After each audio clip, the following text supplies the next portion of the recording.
ద్వితీయోపదేశకాండము 3వ అధ్యాయము.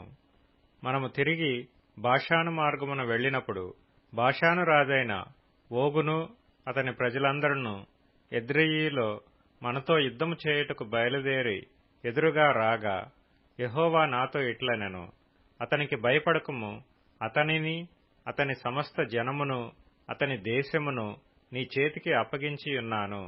హెష్బోనులో నివసించిన అమోరీయుల రాజైన సీహోనుకు చేసినట్లు ఇతనికి చేయవలెనని చెప్పెను.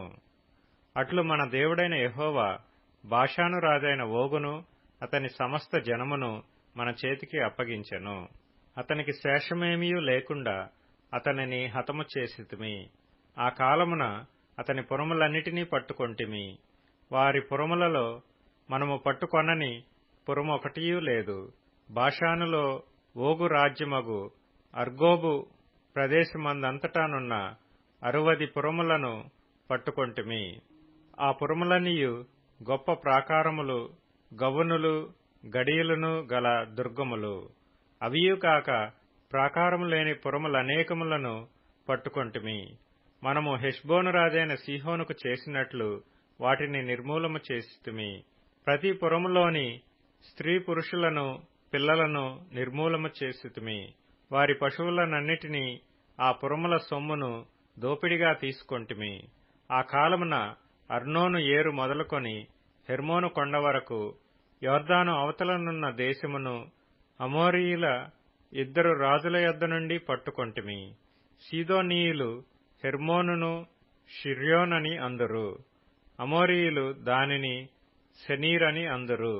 మైదానమందలి పురములన్నిటినీ బాషాను నందలి ఓగు రాజ్యపురములైన సల్కా, ఎద్రెయు అను వాటి వరకు గిలాదంతటినీ బాషానును పట్టుకొంటిమి. రెఫాయీయులలో బాషాను రాజైన ఓగు మాత్రము మిగిలెను. అతని మంచము ఇనుప మంచము. అది అమ్మోనీయుల రబ్బాలోనున్నది గదా. దాని పొడుగు మనుష్యుని మూరతో 9 మూరలు, దాని వెడల్పు 4 మూరలు.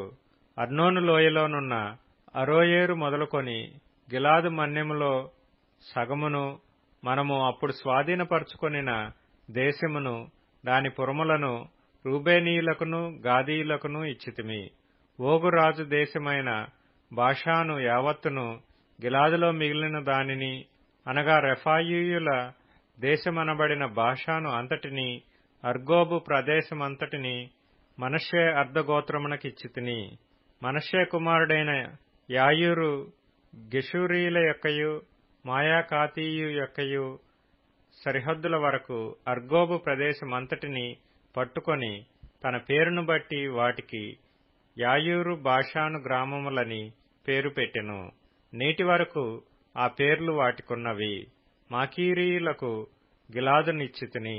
గిలాదు మొదలుకొని అర్నోను లోయ మధ్య వరకు, యబ్బోకు నది వరకును, అమ్మోనీయుల పడమటి సరిహద్దు వరకును, కిన్నెరెతు మొదలుకొని తూర్పు దిక్కున పిస్గా కొండ చర్యల దిగువగా ఉప్పు సముద్రము అనబడిన అరాబా సముద్రము వరకును వ్యాపించియున్న అరాబా ప్రదేశమును, యొర్దాను లోయ మధ్య భూమిని రూబేనీయులకును గాదీయులకును ఇచ్చితిని.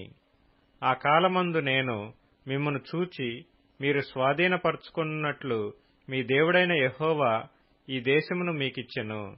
మీలో పరాక్రమవంతులందరూ యుద్ధ సన్నద్ధులై మీ సహోదరులకు ఇశ్రాయేలీల ముందర నది దాటవలెను. అయితే యెహోవా మీకు విశ్రాంతినిచ్చినట్లు మీ సహోదరులకును విశ్రాంతినిచ్చు వరకు, అనగా మీ దేవుడైన యెహోవా యొర్దాను అద్దరిని వారికిచ్చుచున్న దేశమును వారును స్వాధీనపరచుకొను వరకు మీ భార్యలను, మీ పిల్లలను, మీ మందలను నేను మీకిచ్చిన పురములలో నివసింపవలెను. తరువాత మీలో ప్రతివాడును నేను మీకిచ్చిన తన స్వాస్థ్యమునకు తిరిగి రావలెనని మీకు ఆజ్ఞాపించితిని. మీ మందలు విస్తారములని నాకు తెలియను. ఆ కాలమున నేను యెహోషువతో ఇట్లంటిని, మీ దేవుడైన యెహోవా ఈ 2 రాజులకు చేసినదంతయు నీవు కన్నులారా చూచితివి గదా. నీవు వెళ్ళుచున్న రాజ్యములనన్నిటినీ యెహోవా అలాగుననే చేయును. మీ దేవుడైన యెహోవా మీ పక్షముగా యుద్ధము చేయువాడు గనుక వారికి భయపడవద్దని ఆజ్ఞాపించితిని.